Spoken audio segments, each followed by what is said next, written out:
তুমি বান্দা গ্রহণ করবা আর আমি আল্লাহকে খুশি করবো। আমি আল্লাহ খুশি হয়ে তোমার জন্য জান্নাত বানায় রাখছি। জোরে জোরে বলি সুবহানাল্লাহ। আম্মা বা'দু ফায়া আইয়ুহাল মুমিনুন, হে উপস্থিত ভাইরা আমার, সাব্বিকুল আমালিনা কামা সাব্বিকুল আকওয়ালাকুম ওয়া হাসিনু আমালাকুম ওয়া লা ইয়াদাতু সালিহান তাহিয়া ওয়া আনফুসাকুম। আল্লাহ নবীর সুন্দর হাদিস, সাব্বিকুল আমালিনাকুম। ও দুনিয়ার মুসলমান, সর্বপ্রথম আকীদা দুরস্ত করো, আকীদা শুদ্ধ করো। আপনাকে আমাকে যদি নেককার হইতে হয়, সর্বপ্রথম আপনাকে আমাকে আকীদা শুদ্ধ করতে হবে। আর আকীদা শুদ্ধ করার নামই হলো ঈমান। জোরে বলুন সুবহানাল্লাহ। আকীদা শুদ্ধ না থাকলে ওই ব্যক্তি ঈমানদার হতে পারবে না। এই খুতবার প্রায় আলোচনার মধ্যে আল্লাহ নবীর কথা লেখক লিখেছেন, আল্লাহ শরীফ মোহাম্মদ আব্দুল কাদের, উনি লিখেছেন প্রত্যেক জায়গায় আগে কি করতে হবে, আকীদা দুরস্ত করো। যেমন আজকে খুতবার মধ্যে লেখা আছে সাব্বিকুল আকীদা, মানে আগে আকীদা দুরস্ত করো। আকীদা কি করতে বলছে? শুদ্ধ করতে বলছে। এরপরে বলছে ওয়াসাব্বিকুল আকওয়ালুম, তোমার কথাগুলো সুন্দর করো। আকওয়ালুম মানে তোমার কথা কি হবে? সুন্দর হবে, আকীদা সুন্দর হবে, এরপরে কথা সুন্দর হবে। ওয়া হাসিনু আমালুকুম, তারপরে তুমি আমল করলে ওই আমলটা সুন্দর হবে। জোরে জোরে বলি সুবহানাল্লাহ।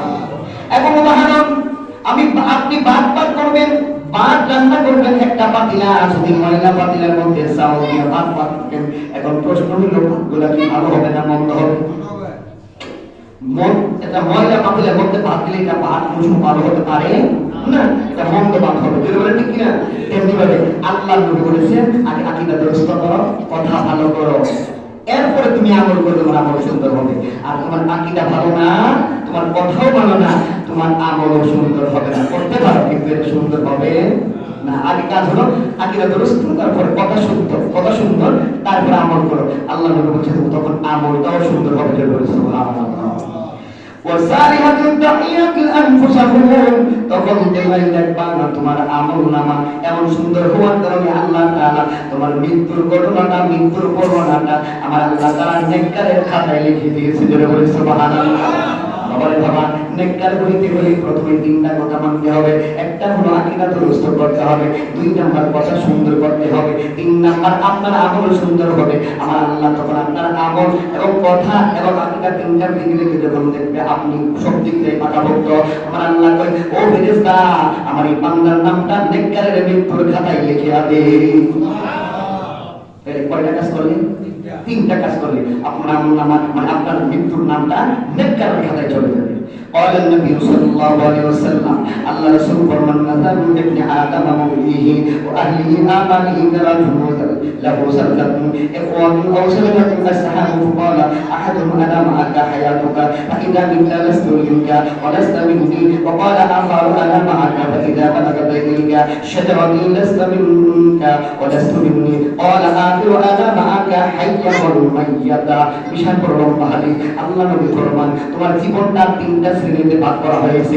একটা শ্রেণী হইল তোমার ধন দৌলত, দুই নাম্বার হইল তোমার পরিবার পরিজন, তিন নাম্বার হইল আমল। না এই তিনটা ছাড়া কিছু আছে? জোরে বলেন। আপনার হাতে লক্ষণ কথা আছে, আপনার মতো বাহাদুর কেউ নয়। কোনো কথা বলতে প্রলোভন করবে না, কারো মারতে দ্বিধাবোধ করবে না, কারো সত্য কথা বলতে দ্বিধাবোধ করবে না। জোরে বলেন ঠিক কিনা? কারোর সাথে মিলে গেলে কিছু করবেন, কোরআন হাদিসের কথা যদি কেউ রাগ করেন কিছু করার নয়, কারণ এই কথাগুলো আমার অবশ্যই বলতে হবে, নতুবা আমি আমার হক আদায় করতে পারবো না। আল্লাহ বলতে তোমাকে এলেম শিখিয়ে দেওয়া হয়েছে, মিম্বরে বসে মজার কথাতে মানুষের আলোচনা করে রাখবা, এটা না। সত্য কথাগুলো বলতে থাকো। সত্য কথা আল্লাহ হাক্কুল মুরকুল, মানে সত্য সবসময় তিতা থাকে। কষ্ট লাগলে কথাগুলো শুনতে হবে। ওই কি প্রথম নাম্বার হলো ধন সম্পদ। কি ধন সম্পদ? ধন সম্পদ থাকলে তার কি কোনো কিছু দর আছে? কারণ পরোয়া করে না, কারণ দ্বিধাবোধ করে না, কিছুই না। এক নাম্বার শেষ। দুই নাম্বার হলো পরিবার পরিজন। এবার পরিবার পরিজন যদি ভালো হয়, সন্তান কয়েকজন যদি বেশি হয়, তাহলে ছেলে কয়েকজন বেশি হইলে কারোর কোনো পরোয়া নেই, কথা বলে বাপ ছেলে সব মিলে 15-20 জন দাঁড়াইবার সামনে কেউ জোরে বলে দাঁড়াবে না। এই পরিবার। তিন নাম্বার হইল আমল। এবার দেখেন তিনটা কিভাবে আপনার কাছ থেকে বিদায় নেয়। তিনটা ভাগ, একটা হলো দ্বন্দ্ব, একটা পরিবার পরিজন, আর একটা হলো আমল।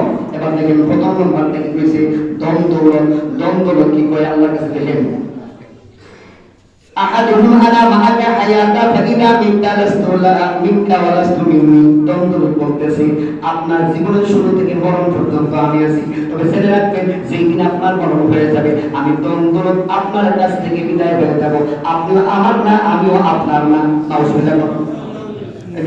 সম্পদ যেহেতু তুমি গুচ্ছে গাচ্ছে রাখছি, টাকা থামাই রাখছি, দান সম্পদ, ক্ষেত জমি জামা সব কিছু রাখছি না,